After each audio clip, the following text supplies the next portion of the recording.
What's up? What's up? Yo, hold on, I have to. Banana. You're working hard. Yeah. Doing your thing. Parking my car.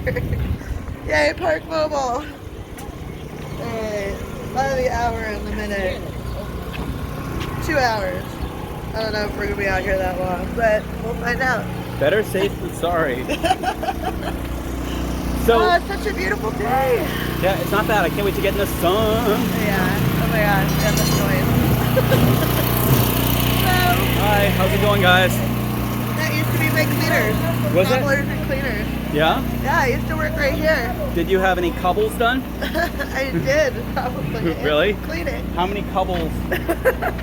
Is each shoe a cobble individually, or how does that work? Not sure. Okay, question for you. Yeah. If I may ask a question, what do you do? What's your, how do you make your money? Well, I work on Capitol Hill. I'm the director for what's called the Problem Solvers Caucus. It's 24 Democrats and 24 Republicans that will get together once a week when Congress is in session to try to make Congress work again and break through the gridlock and get through this, all of the negative discourse that seems to be happening and obstructionism. And I love the motto, Yeah. make Congress great again. Good job. Make Congress work again. We're doing our best. It's a big task, but I think And so one of the most important things that you need to do, to start that is get the vitriol out of the conversation and the demonizing of the other side, because that just makes it so you're never able to really hear them out or meet in the middle. Right. So you're the director? Yeah. The head staff person of that? I do. I think that's pretty badass. It's Nobody- definitely interesting and unique. Cool. Yeah. Cool. Well, I enjoy it. And tell me about some of what you do in your spare time, or right now generally. I'm going through software coding class, and I just finished a big project yesterday, which I'm super happy about. And when I'm not doing that, I run 3 tricycle tour companies, which is about to pick up speed. Pedicabs. Yeah. Yeah. There's one that me, Steph, and Isaac started. There's one that I run when the owner is away. That's probably one of the most, if not the most successful one in DC. But he goes 6 months a year, so I run that. And then we bought one a year and a half. I don't know how long ago, 2 years, which has a bunch of cabs, 22 cabs. But you wrote a book not too long ago. It had some really interesting material in it called Prime Mover. You want to tell me more about that? Thank you for that. I'll pay you, influencer, for mentioning the book. And we'll put a link at the bottom. You can certainly, hold on a second. Let's just slow down for a second. Hiding you into obedience with a taker I fix. Yeah, just 4 more beers. Keep drinking. Keep drinking. Call 45. Keep snorting that Agent Orange. It's what you got. Put a condom on Donald Trump, apparently. That's what we need to do.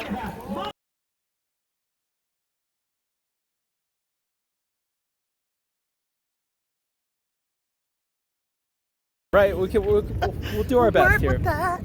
So, so is he an American patriot? Did he reignite interest in the leadership of the President of the United States? Or is he a genocidal maniac? It's a good question. You should turn it the other way and wonder that about that guy, too. All right.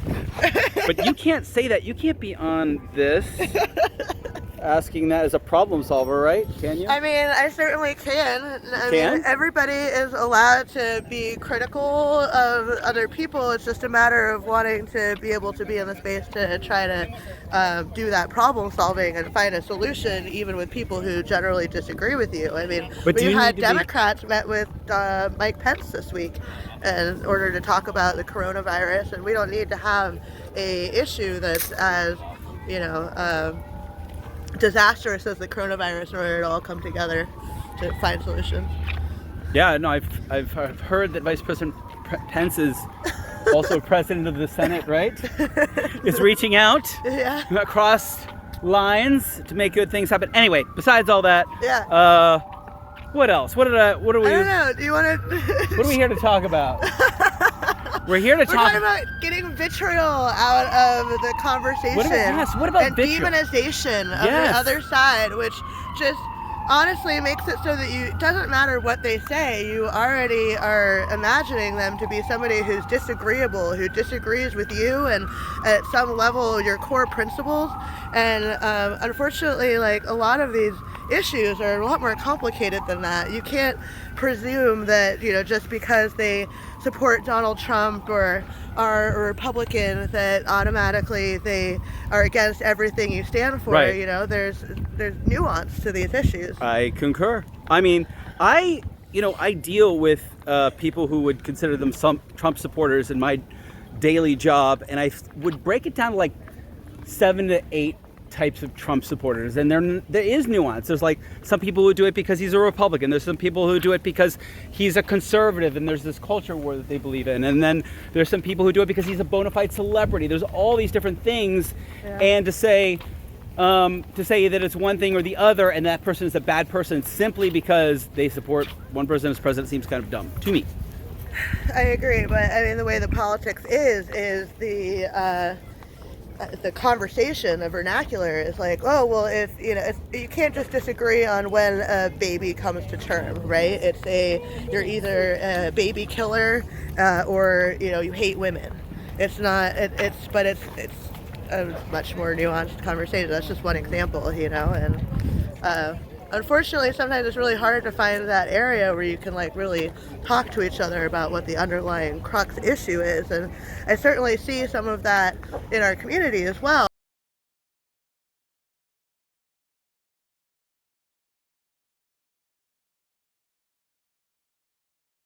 Where people end up talking past each other because they hear this one thing and they automatically start demonizing a person because of something they heard, but usually the issue and the context around it is much more nuanced than that.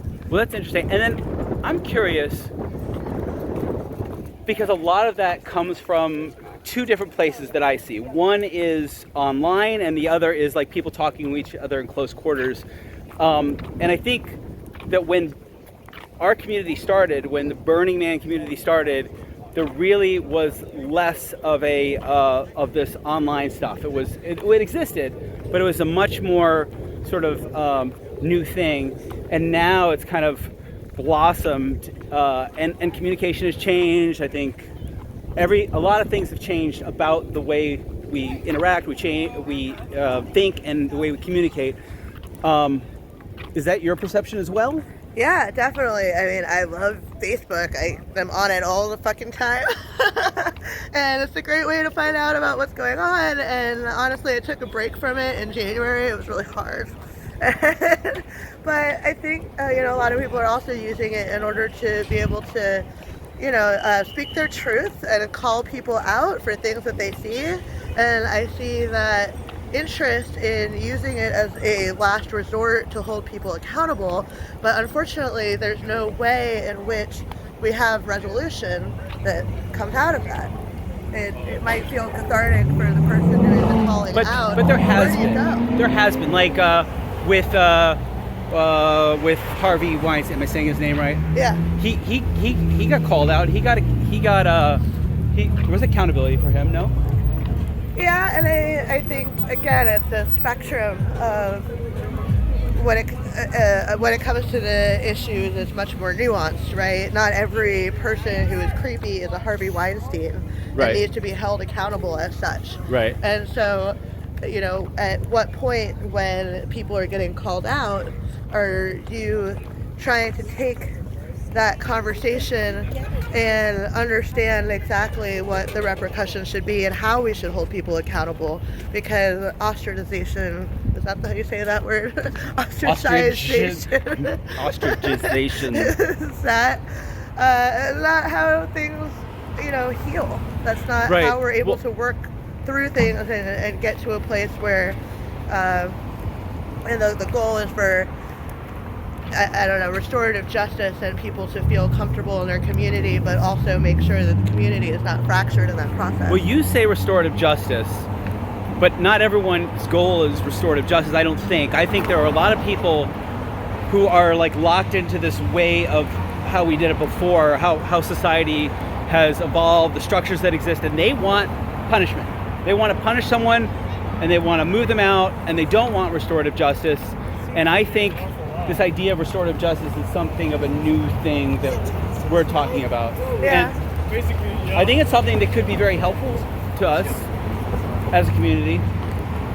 I just am thinking that people need to provide the space, if they're up for it, to be able to have that conversation. And that's the only way that those people who have violated your boundaries are able to learn that, you know, that wasn't okay. And obviously there's a certain amount of that if the person who was the violator of your boundaries is willing to come to the table and willing to hear you, that all of this is premised based off of that assumption.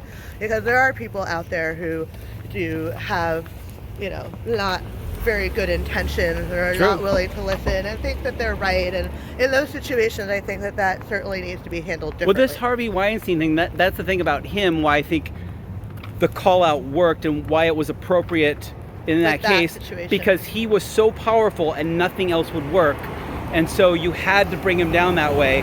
But when you have a relationship with people, when you see them on a daily basis and when you can connect with them and they'll listen, then it's a totally different thing, in my opinion.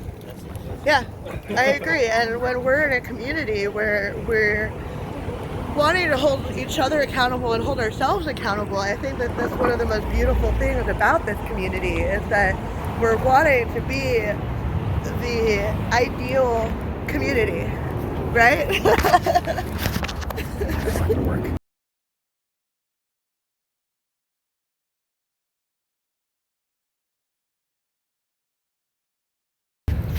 All right. So, wait, there you are. All right. Hi. You're magically on that side now. Thank you. Thank you, Final Cut Pro, and or Adobe Premiere, and or any other editing software that I'm using in the future. And thank you, future me, for making this look awesome. So, there are a couple things. One is there is this idea of some people trying to punish other people. Another thing is there is legitimate interest in making our community safe and secure, and this thought that, oh, well, you know, if you ban someone, Only certain people deserve to be able to have the ability to be in this community because of what we're doing, because we're trying to break down those boundaries. You need to make it even more of a safe space than other places. so I hear that. yeah. So and especially those that are on boards. You're on a board, right? Yeah. You're on Catharsis, or you're on a board, unknown entity. I don't We won't care. say. That's fine. All right. So so I was on a board at some time. I will tell you how incredibly difficult it was. The pay was horrible because there was no pay. It was like incredibly difficult. And at the time that I was there, I actually had two people who are like working against me, and they were actually working kind of against the board. And then in addition to that, we had people that were outside the board that were like against the board. They were like, they had all these conspiracy theories about like, well, you guys have all this money, what are you doing with the money? And you're saving the money. And so I can just tell you from the board's perspective, from someone who's been on a board, and you can tell me whether you have a different experience, but for me, it was extraordinarily trying and difficult. I lasted about a year because of how difficult it was, and then I got out of there. And so I understand why a board may want to make a decision, may want to make a decision that ends up so they are not considered complicit in a potentially bad situation in the future. Yeah, but they also need to be providing that safe space for people to feel like they can be heard. And I think that that's the most important thing. And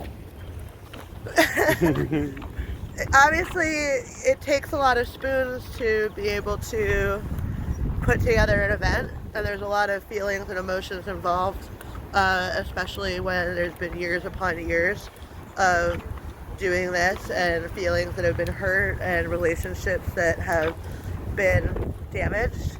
But again, I think that we need to strive to be the community that we wish to see, and that's trying to heal some of these wounds at the end of the day. I completely agree, and I feel like the thing that makes us special is, I think we are special. I think this community is really special, and I think, to me, that's why this conversation has to happen, because you can't get to a point where you're like, oh, well, we're just going to solve the situation by not talking to this person and removing them from the community, but also they're not completely removed from the community because they're involved in these other ways, and this big mess is left.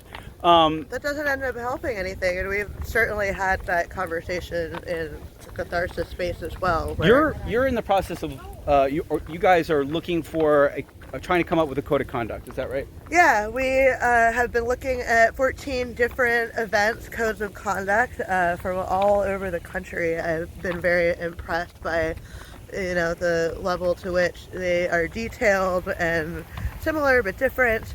And we found a few of our favorite ones to model it off of, and obviously we'll be turning it into a little spin of our own. But I think a code of conduct is important in order to be upfront about what our expectations are. We also signed a trunk agreement with each other to make sure that we are representing the organization, with each other and outside. What does trunk of the agreement event. mean? What is that? Sorry, it's the board, essentially. Okay. So it's like a tree. So the people who founded Catharsis are the roots. Okay. And the trunk are the people who are sort of managing the event and making it happen. And then we have the rings that were previous trunk members that no longer are with the trunk. And now we have BARC, which I can't remember what it stands for. BARC. It's the Bureau of the Resolution of Conflict. And so it seems like there's a common analogy here. What is it? I'm trying to figure it out. Let's see. BARC, trunk. You have roots. Is that right? Yeah. I don't get this. I'm not going to be able to figure this out. That's beyond me. So okay. So cool. So you have an agreement with yourselves, and what's interesting, and I don't know if it sort of applies here. I think in a way, which is that apparently if you have a code of ethics, not code of conduct, but you have a code of ethics in a even if it's non-binding in a company, like the employees are like whatever percentage, like a huge exponentially less likely to steal. And I think it may be the same by analogy with burns and festivals and whatnot. If you have a code of conduct, people are, I suspect, going to be much less likely to do the things that they shouldn't do, because at least they know what they shouldn't be doing. Yeah, theoretically. Obviously part of that code of conduct also requires that we have a standard in how we address people who have violated that code of conduct that we put out. And that is the most difficult part, is holding those people accountable. And sometimes I certainly understand that the only way to hold those people accountable is just saying, no, you're not welcome back at this event, because there's not much else that they feel like they can do. But again, I want to challenge us as Catharsis, and I want to challenge everybody in the community to be able to have those difficult conversations with people that may seem like they're not willing to listen, but if they're willing to sit down with you and at least talk through both of your sides and figure out some sort of healing way forward. Well, I love this, because to me, I'm all about engagement, and sort of the opposite that in my mind is this idea of vilification, or what was the word you used? Demonization. I've also heard dehumanization, but ostracization. Ostriching. Because when you are ostracizing someone, you are putting your head in the sand and not dealing with them. But anyway, point is, that's for you, Brian Melrose. The point is that I think that a lot can happen with engagement, and then if you're like, well, this person is evil, and there are some people who are sociopathic predators. I definitely believe that, but I believe that the vast majority actually have good intentions, and they sometimes make mistakes. And I think I think that there should be room for people making mistakes. And people to grow. I mean, as a community, we all need to be holding each other accountable, making sure that we see where we messed up. But nobody's perfect. I mean, I've definitely fucked up. Have you fucked up? Never. I've never made a mistake, but but if I do, let me know, and I'll be the first to let you know, because I'm definitely going to improve that.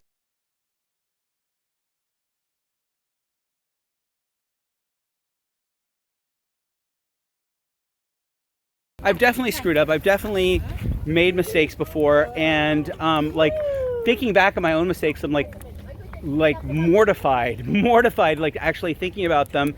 And you know, I guess the question that comes. Well, did you have a thing you wanted to say? I mean, I think the question that I have from that is, so mistakes, but when you kind of take anything that anyone does and say, okay, well, they cannot. They are to be cast out of the community. They are to be punished.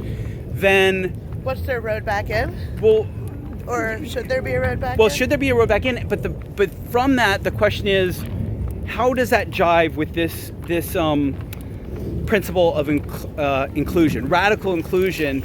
And what I don't understand is that it seems to me that there's so much exclusion, like especially without like talking to some people, and how are we there when we came from a position of starting with radical inclusion? That's what I don't understand. You know, the arguments that I've heard, and I certainly see some truth to it, is that you can be inclusive to a point. It's a privilege, not a right. And you know, I certainly think that is true. That you have to earn it, but I do think that it's earnable even when you fuck up. Right. Well, not the problem. As long as you are willing to listen. What did you say? As long as somebody. I'm joking.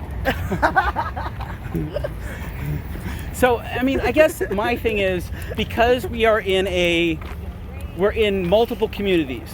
We're not just in one. We're in multiple communities. Should we? I don't know. Let's go up this way. Yes. When it turns green, we won't die. I don't think anybody's coming from that way. Should we do it? Yeah. Right, and then we. So I mean, my thing is, since we are like we're ad hoc. We're not one entity. There's multiple organizations that kind of exist in tandem and kind of loosely related. There's events. There are homes that have the sort of like professional group homes that work together that all share common values. You've got regional events, and you've got all these different things that are interconnected, but there's nothing that is, from one point that says this person is banned or this is what you should do.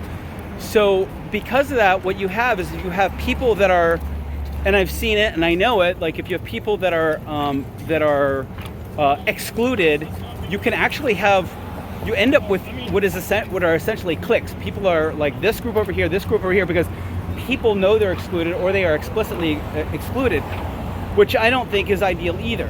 And yeah. I don't know if there's any solution for that. I mean, instead of thinking critically, people want to support their friends and don't want their friends to feel abandoned when they have, issues with other people. That's true. And that's always hard as a friend to, you have to have your loyalties somewhere. But, whenever I have an issue with a friend, I never try to put my friend in between us. And I tell them, that person needs support sometimes too. But, certainly feel free to talk to them about their side. And, I will never tell somebody not to have a conversation with me or shut off communication, because I always think that is, number one, the most important thing. When it comes down to it. And I love that about you.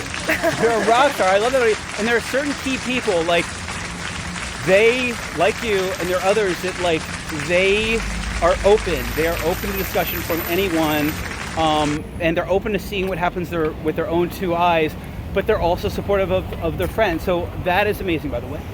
Just want to say that.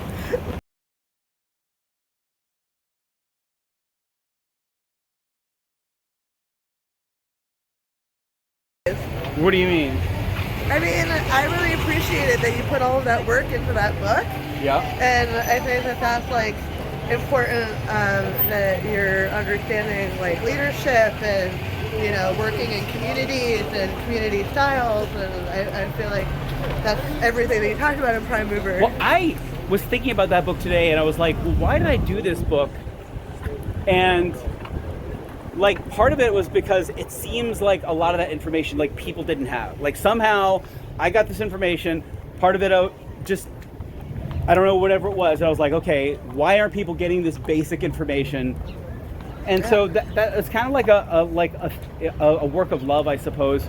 But anyway, yeah, get it at your local Amazon here, link below.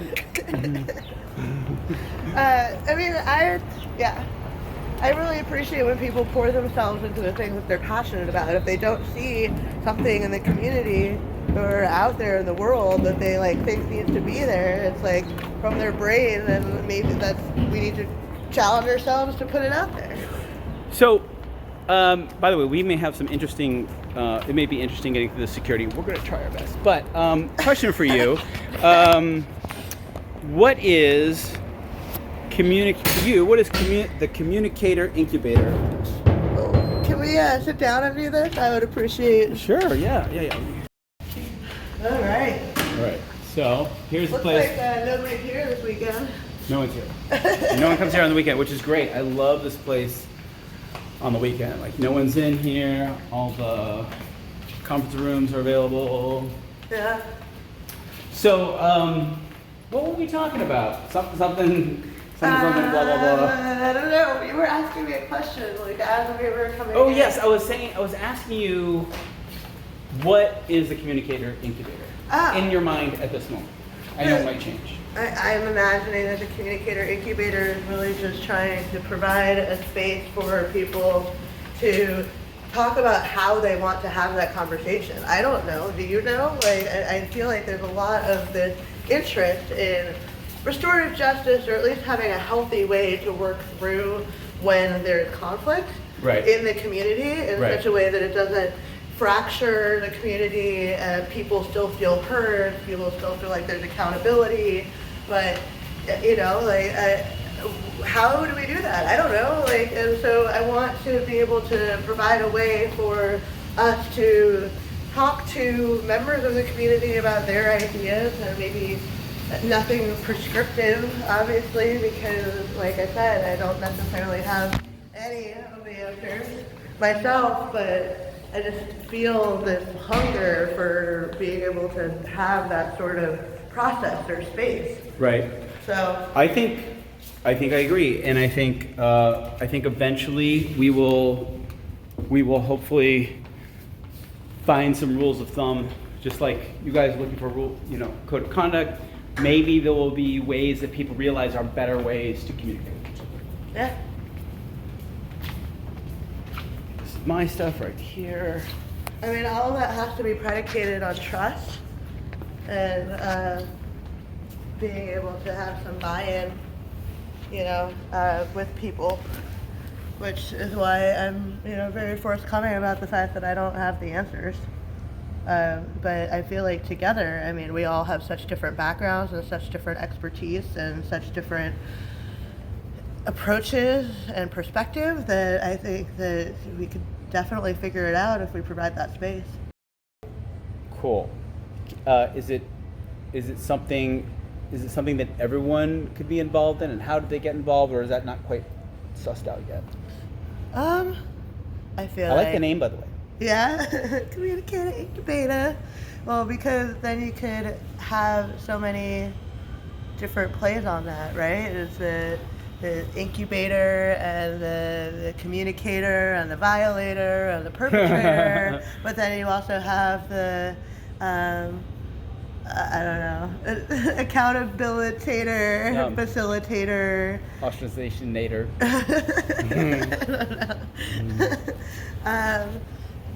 I think that people should, if they see this and they're interested in getting involved and want to talk to us, they should reach out to us. And we have information that's out there, and we can talk to them just like we're doing this here, and maybe even have some spaces where more people can come together instead of just you and me or one-on-one, and be able to, maybe town hall style even, or round table style, or I mean, honestly, like whatever people think, that if there's suggestions out there. Are you ready for a hard-hitting I question? don't have any of the answers. I don't have any answers. I just want to have the conversation, Okay. communication.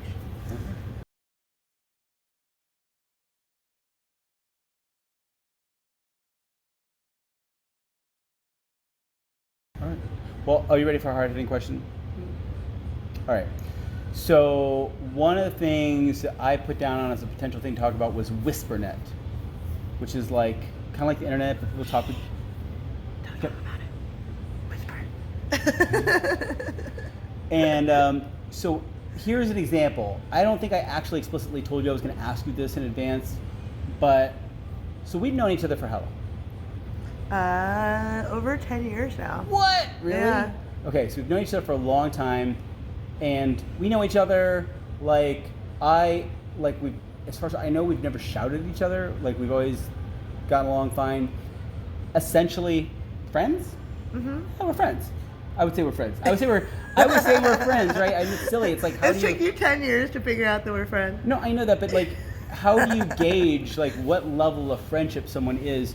My point is that we've known each other for 10 years, and there was this thing that about me that came up, which was that, I did this thing. I stole community funds, and it wasn't until I mentioned it, you're like, yeah, I heard that. And I guess my point about that is we're friends. We're pretty good friends, and yet that's something that didn't happen. And how hard is it for people who are not only like they're not friends, or they are perhaps not able to talk to someone else because of divisions that have happened because of people who are partners and broke up or whatever. So I'm just saying, I guess my point is, or my question is, Even me as a friend even you didn't feel as like a I could friend raise that didn't issue feel with like you could talk. And I'm curious if you could, why? Why? Because did you think I would be offended? I guess that's a really good question. I think I have talked to you about it at this point. I mean, obviously there was a point where we did discuss it, and I maybe did not know how to have that conversation with you, or say, oh well, I heard this from people without. And I definitely wanted to hear your side. Which can definitely be a grating thing to hear. Like, oh, these people said it. And, well, who said it? Like, I don't really want to talk about it, right? Like, that's how that would go. Like, because you're not wanting to out someone for sharing a confidence with you. And to me, that just shows the importance of something like this. It's important that we kind of get our stuff together in terms of how we communicate with each other. It can't all be just whispers. Like, we heard things. Like, we came from a time where like Burning Man, the Burning Man community was a bunch of people who met and they talked amongst themselves. And if someone was coming into a camp, a theme camp, or someone was coming to an area and they weren't the right person, and we would talk with each other. So I think when we were talking about the internet before, like, this is what has happened with the internet. It's kind of blown things up, but it also happens in like close groups. People talk about things, and then and here's the other thing about all this. Like, I am sort of like, originally I was kind of like kind of butthurt about the whole thing, but honestly, like, I'm the big hypocrite. Like, I have talked about other people, I have listened about other people, I have not confronted other people. And this is like one of the things that I want to do with this project, is to kind of like test these things, test approaching people about things either I've heard about them, or things that I want to address with them about things that they've done. Can I change some of the language also that you're using? Yeah. And so I don't think it's about confronting people. I think it's calling them in order to be able to talk to them about something that is a concern, that have that accountability, but do it in a way that you say, instead of calling somebody a racist, for example, it's like, you said a racist thing, you did a thing that violated my boundaries. You are not somebody who is a violator or a perpetrator. You're just Right. somebody who did a thing that Right. felt like it was violating to me in that moment. And in order to create that understanding, like that might be something that they never really looked at that way. And I actually want to bring up something that's really interesting. Like there was an instance that was brought up on Dino school bus where somebody said something that caught a friend of mine off guard. It came off anti-Semitic, and they did not mean to come off anti-Semitic, and there was something that was interpreted in her words, and it is clearly her words that were saying that thing, but without being able to call her in and say, look, do you understand what you just said and how it hit me the wrong way? Or do you understand what you just did and how it violated my boundaries in that moment? Obviously it's a spectrum. There are instances where people are violating people's boundaries on purpose and doing it in a way that is inappropriate. But I would like to believe that if you are able to say, look, this is the way I viewed this moment, or this is something that I had heard somebody felt about this experience with you, and calling in to hear what their response is, and not just calling them out to, I can't believe that you did that thing. And just to be clear, I may have used the word confront, but the idea for me is not, it's just using a different word for the same thing. Like, I feel that I can, and I guess the word it has such connotations with it. But to me, it is about engaging with the other person and not calling them a thing, although I want to sometimes. I'm like, this person, but really it's a thing that they did. This is an action, these words that you spoke, and I want to talk to you about that. So I love that. When people say, I don't want to talk to you about that, if you call them in that way, and that I feel like is the worst thing, it is almost worse than the thing itself, is to close your ears and say, no, I'm not willing to listen to you about your experience with me in that moment. That is something that is one of my biggest pet peeves, is when people aren't willing to listen. Has that happened to you? Yeah, actually, there's a specific individual in the community that I really wish that I could have a conversation with, because of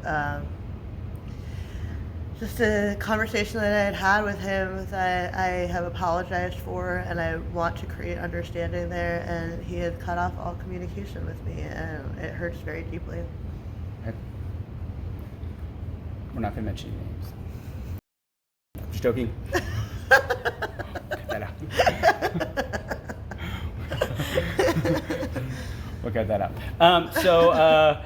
Anyway, that being said, we have to start this entire video over again.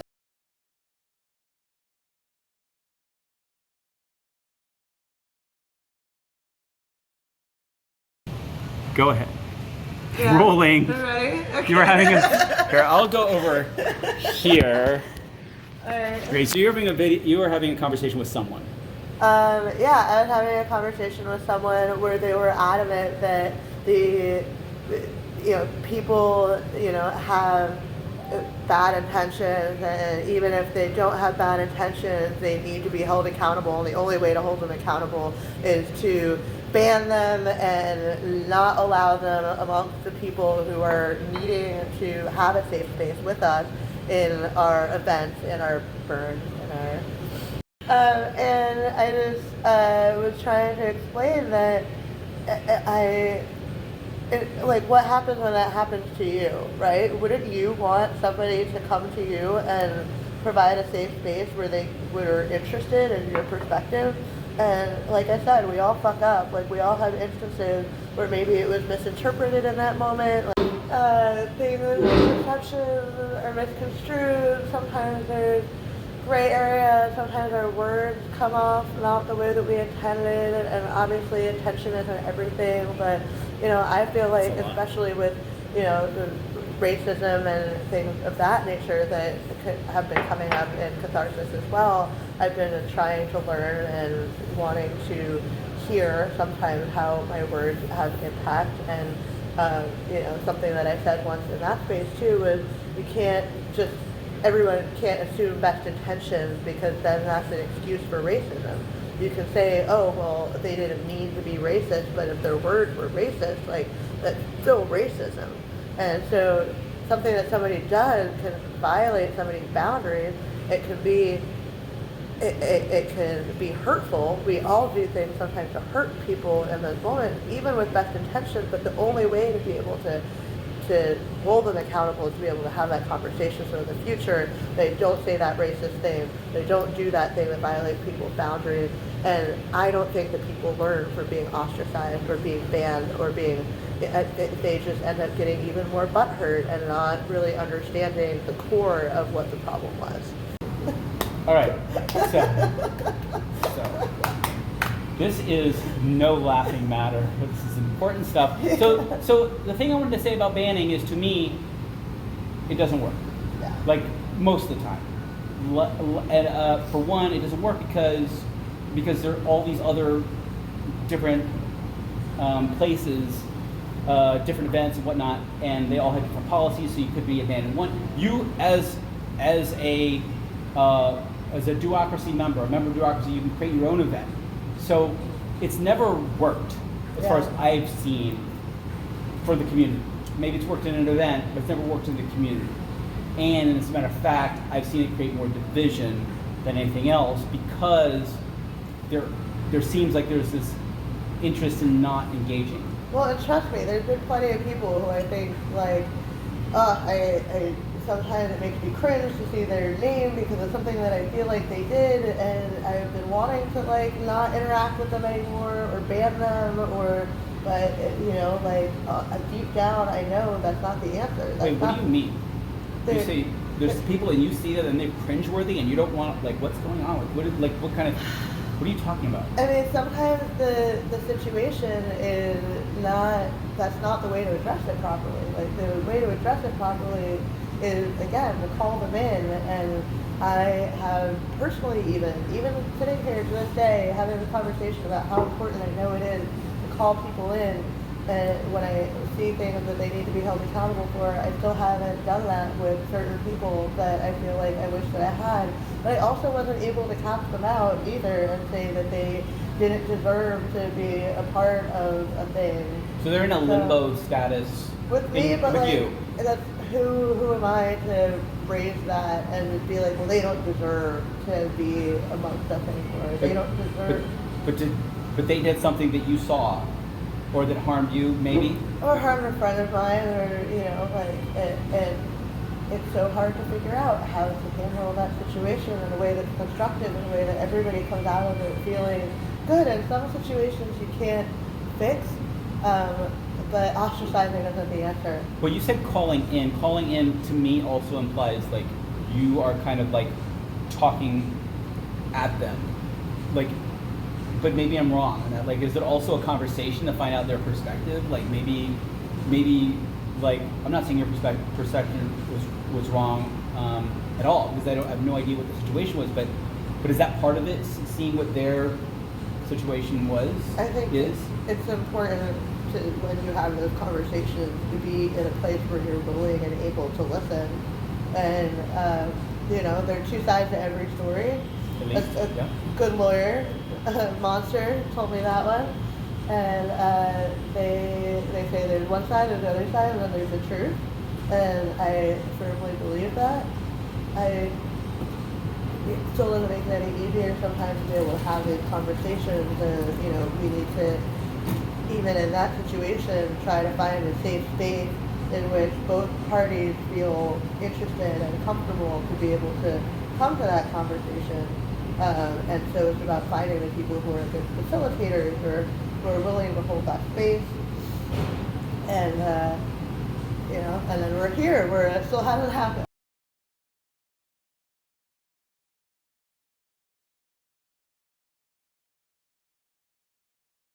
Right. So why are we here?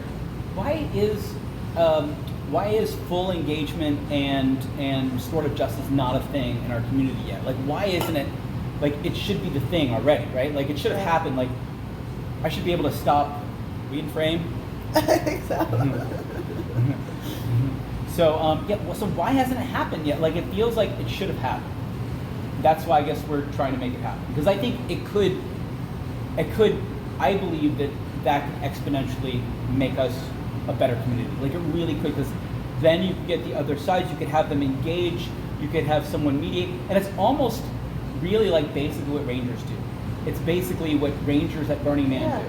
You were telling me about the flame thing. Can you tell me more about that? So it's find out, listen, analyze, mediate or move on, depending, and then explain. So it's this process, but part of it is finding out and listening. And like, it just seems to me like there have been, like, it seems, and again, I'm not on the inside, I don't see everything, I don't hear everything, but it seems to me there are a number of things where events and boards of events and regionals have gone to that part of making a decision without actually listening, which to me is even as a basic person doing Ranger stuff at different events and whatnot, like, it seems like the basic thing you would want to do. The problem is that boards have a different, I think, a different sort of impetus and a goal than Rangers. They cannot be seen as complicit. They have to also CYA legally. So there's a lot that goes on. I'm not trying to make excuses for boards, by the way. I'm just saying it's incredibly difficult, and I acknowledge that. It's incredibly difficult. And so, but to me, that's something that has to be done. Like, why are you not listening to all the sides? Well, and when you have we talked about the online thing, you have the community has spoken. The community has spoken about this thing, and we will just move on from there. Like, this may have to wait for a year to, like, be released, what I'm going to talk about now, but, like, there were 3 different board members who I approached about a thing. I was like, hey, did this person get talked to? Oh yeah, definitely that person was talked to. Well, do you agree that if this person was not talked to before they were banned, that that would be a bad thing? Oh yeah, definitely. They did the research, like, oh, that was actually the first time we talked to them was when we banned them. None of those 3 individuals have come back to me and say, yeah, we either screwed up. Actually, that particular event changed their policy. They said, oh, we'll just change the policy and say we don't have to consult them.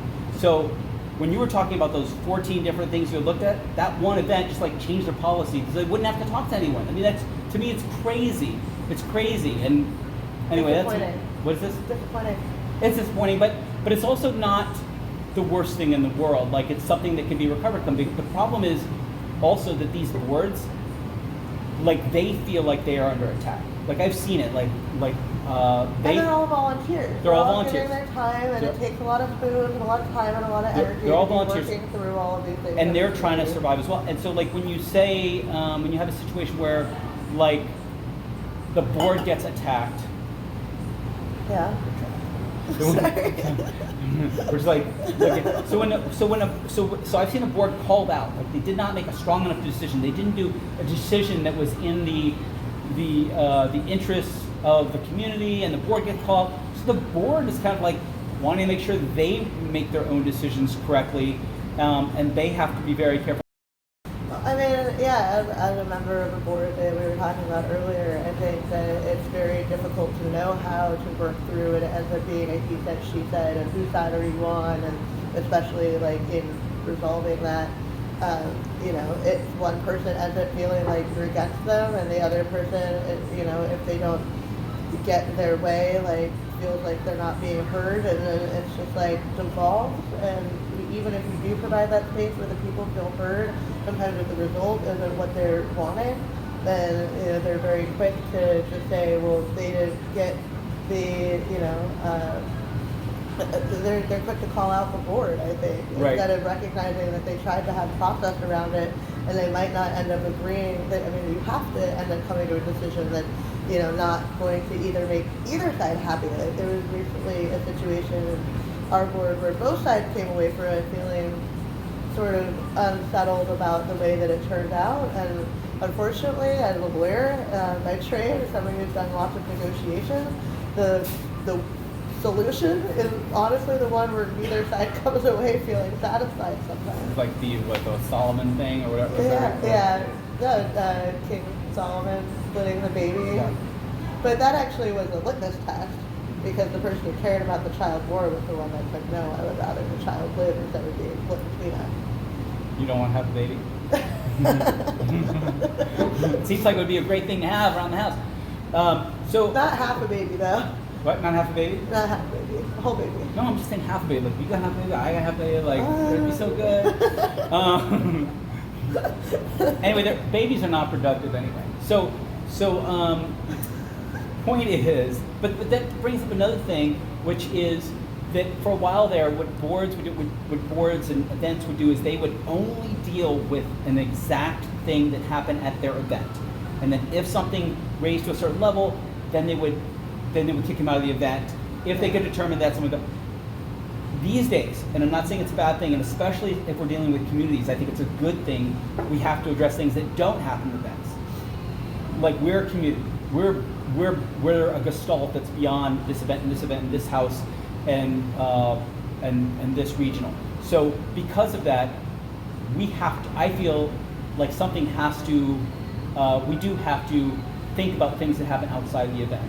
I just think that in some recent instances, it's been done in a very clumsy way that has actually really not been good for the community as a whole as well. So I'm not saying that I'm not saying these boards weren't trying for good things, but I don't think the end result was exactly what they wanted. Except for here we are trying to make this communicator incubator thing happen, and maybe that's a good thing. Well, and that's, I think, exactly the point. And you were saying something that made me want to bring that up earlier, is that, like, I think that the reason why it's so hard to have those conversations and do the calling in and, like, figure out exactly how to have that productive outcome that feels healing while also feeling accountable is nobody really knows the answer. People don't feel equipped necessarily to be able to do that or do it in a healthy way or know how. And so, instead of throwing up my hands and saying, well, I don't know how to do it, I hope somebody else can figure it out. That's why I'm doing this here with you, because I feel like even if we don't know, like, we need to be able to provide that space to figure it out, because everybody is eager and hungry for having that space. And I feel like this group is smart enough, intelligent enough. We are going to figure it out. Like, we are going to come up with a way to engage with each other that's going to be way better than it was before. I do think that. And I do think there's like this basic thing in philosophy, which is like, if it's never been done, now's the time to do it. This is the time. See the change you wish to see. It sounds like a slogan. I love it.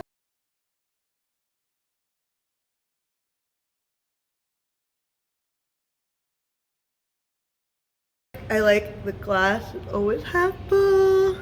That's optimism right there. I believe. By the way, whoever's watching, sorry to break the fourth wall, but you're awesome. And I believe our community is awesome and wants to strive to be, and... Who are you? And I feel space. We, are wanting to, what's the word? So here's this. This is this little space here. There's also another upstairs. Yeah, this is pretty cool. What do you think? Yeah. It's up to you. Then let me show you something else. Another option, which I'm not sure if you'll appreciate. There's these little guys here.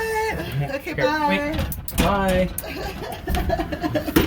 Yeah, these are for individual conversations. No, they're not. They're for two people. Okay. So We're supposed to get comfortable, but not too comfortable. I'm not comfortable at all. Yeah, I know. We're squished. Oh, which reminds me. Yeah? What? Creepiness. Okay. Do you know any Am I creeps? being creepy? You can't. Gals can't be creepy. It's only guys. You think? Really? I disagree. I have that's- definitely had sorry. experience with certain women that have come off creepy. I'm sorry. That was a trope that I was sharing, but like mostly guys, right? I mean, Yes, I would say but again, I don't like to generalize. I think it's more important to talk about the specific actions than the people who are doing it, because then you're actually getting to the crux of the issue.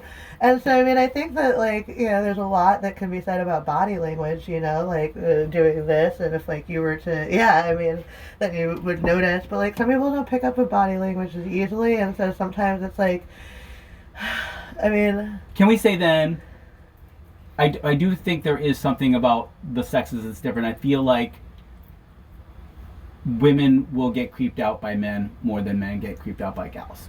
Well, Not that men are more creepy, but that happens. No? Traditionally, men have been the one who have been expected to make the first move. I mean, look at any movie from the 80s or early 90s. Like, they're camped out on people's lawns, trying to win their affection by essentially stalking them. Mm-hmm. And so, That's not a good methodology. right, Not stalking anymore. like 16 Candles. Mm-hmm. Like, have you ever seen that movie? And what's the other one? Context? Would Say Anything? Yeah, exactly. A lot of stalking. Right, and so, I mean, and then, guys who are expected to just, like, mac on the women, and then there's, like... They're socialized to make the move. Yeah, even in Greece, actually, I was, like, seeing online, there's the thing, and, like, the tell me more, Right. Yep. did she put up a fight? Right.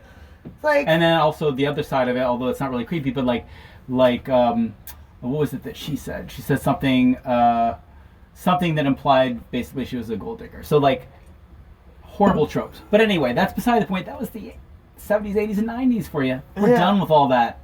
We're on to a new age now. But I think it's important to, like, again, understand that not everybody, like, has that understanding. Like, they comes from different cultures and different backgrounds and different, like, things that have been, like, learned, and, we're having an evolution in the way that our society is, and you can't just be like, well, everybody should know by now that, like, if I put my hand on your leg, like, that's considered to be creepy, or in another instance it's considered to be okay. And it, like, obviously, like, there's a lot of unspoken, like I said, body language, but, like, sometimes you just have to be like, look, that thing that you said, it made me uncomfortable, or that you putting your hand on my leg, I'm sorry, please don't do that. And, like, I know that's not on the person who's feeling affected to do, and, different people are equipped to have that conversation differently.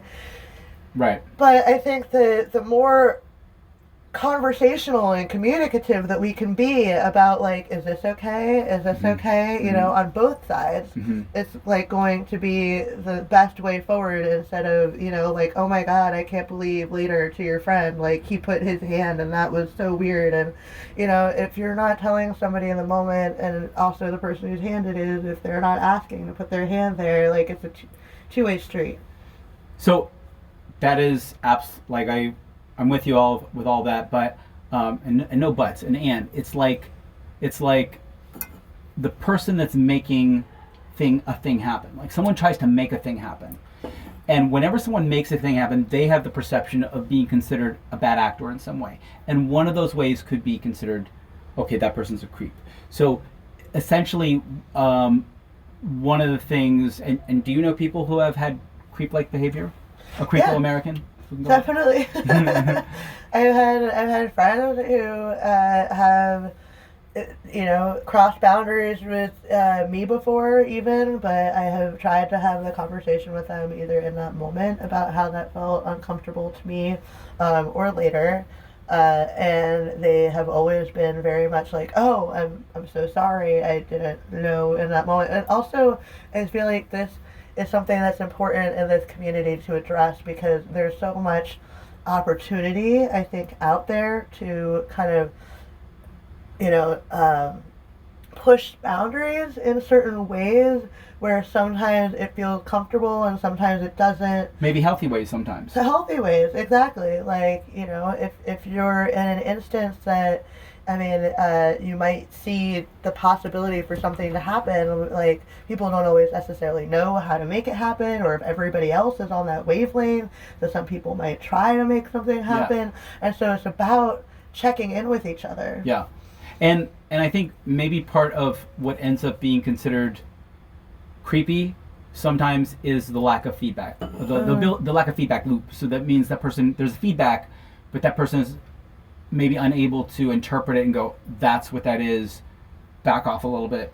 And so And sometimes other people are just awkward and like they're into it, but they're not able to say it either. And so it's like, and honestly, I've heard that today's teenagers are having less sex than ever before because they don't know how to have those conversations. We're not teaching them to have those conversations about consent. And so people are worried about, oh, well, you know, like being above board about consent is just not trying. And then it's on the other person to try to like, what, then be the creepy one potentially, or ask the question? Because I think if you do something, if you make any move, first of all, I also think that creepiness is a bit in the eye of the beholder. Like it's like it can be creepy to one person, not creepy to another, and that's why the feedback is so important.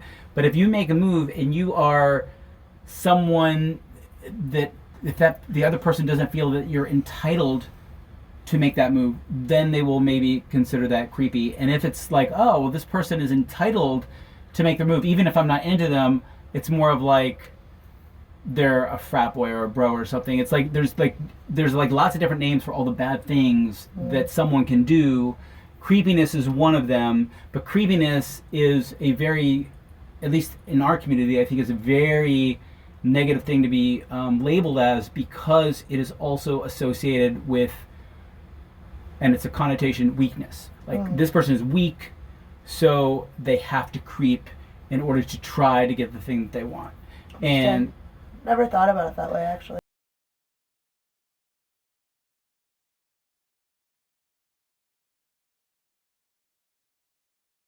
And then if someone is doing the same thing and they're not weak, that, and it's kind of, you know, in parts of our community, like honestly, to me, come off a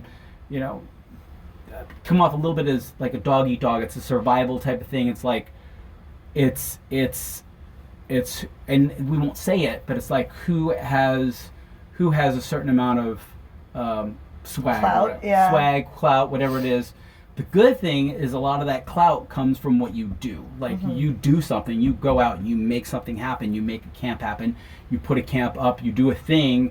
That's how you get your clout, which is a really good thing. But still, there's also the bad side of that, where like you can have an event and you can be a DJ and maybe you don't get held accountable because you have that clout. So in one way, that person is a DJ, whatever person, and no offense against DJs, like let's say DJs and theme camp, but anybody who's in a high status position, if they do something and it is sort of done with swag, it's still a bad thing. It's just not considered creepy. It's considered boundary violating. Or using your status in order to, you know, gain opportunities that you wouldn't otherwise. But I mean, I think that it depends on the way that you go about that. I mean, that's the entire game, right? It's not a game. It's a need for communication, and like consent is asking the questions, right? And so we just need to make it more and more comfortable to be like, you know, is it okay that I do this? Is it okay that I'm like putting my hand here, and you know, have that be sexy, because consent is sexy. Right. And and also consent, those questions are like the high point of engagement. When you're engaging with someone, you're doing that thing, you're having that interaction. To me, what we've been talking about, like pulling apart and like going this group over here, is the opposite of that. You're not engaging. And so anyway, consent is a really good thing, because you're engaging the other person and find out where they're at, what their interests are. And I think it's all right to have interests, but it also is important that you are willing to accept the feedback if it's not what you want. Like someone wants something and they want something so bad, and they're not willing. And some people they want something so bad they're not willing to get that feedback at all. They don't care. They just want the thing that they want. That ends up being. I ran out of somebody's tent once because he wasn't listening to me saying no. You know, like, and that's I mean, I wasn't about to like later be like, well, this guy was a violator and a perpetrator. Like, I was able to take control of the situation in that moment.